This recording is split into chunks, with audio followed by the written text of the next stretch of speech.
বন্ধু অনেকক্ষণ যাবত এই জায়গায় বসে আছি, তুই দেখাও না দেখার ভান করতেছ। তোর কি মন খারাপ?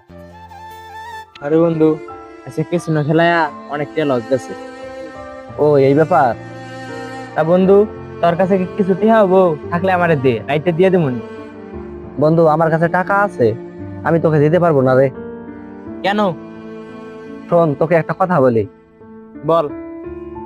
আমি জানি তোকে টাকা দিলে তুই ওই টাকা দিয়ে কেসিনো খেলবি, তাই আমার পক্ষে তোকে টাকা দেওয়া সম্ভব না রে। বন্ধু, তুই কেসিনো খেলা বাদ দে।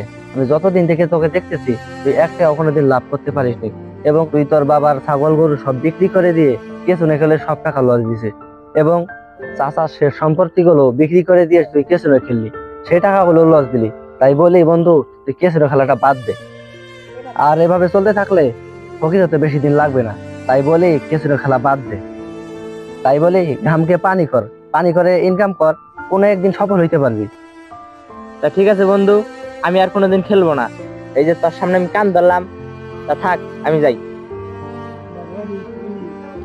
যাক, বন্ধুকে তাও ফিরে আনলাম কেসিনোর হাত থেকে।